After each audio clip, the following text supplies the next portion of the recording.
Hi friends, welcome to my YouTube channel. నేను మీ RK, మీరు చూస్తున్నారు ఆర్కే ఫ్యాక్ట్స్ ఫర్ తెలుగు. ఈ రోజు మనం 3 సూపర్ ఇంట్రెస్టింగ్ ఫ్యాక్ట్స్ గురించి తెలుసుకోబోతున్నాం. కొబ్బరికాయలో నీళ్లు అనేవి ఎలా ఫామ్ అవుతాయి, చిలుం పట్టిన ఇనుప వస్తువులకు పాములు అనేవి ఎందుకు అట్రాక్ట్ అవుతాయి, అండ్ స్నానం చేసే సబ్బుని ఫస్ట్ టైం ఎలా ప్రిపేర్ చేశారు.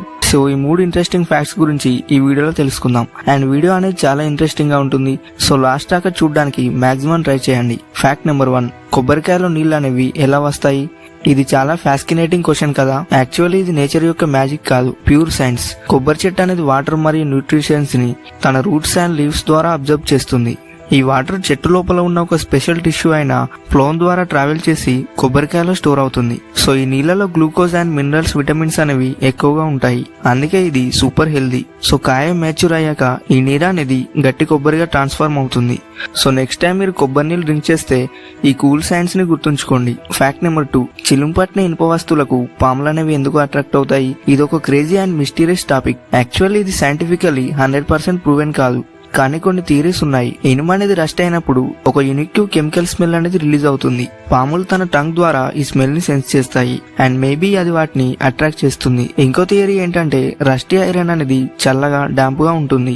సో పాములు అనేవి దీన్ని పర్ఫెక్ట్ రెస్టింగ్ స్పాట్ లాగా ఫీల్ అవుతాయి. అండ్ ఇది నిజమా అబద్ధమా అనేది పక్కన పెడితే జాగ్రత్తగా ఉండడం బెటర్ కదా. సో మీరు గనక రస్టీ వస్తువుల దగ్గర వెళ్తున్నప్పుడు కొంచెం జాగ్రత్తగా ఉండండి.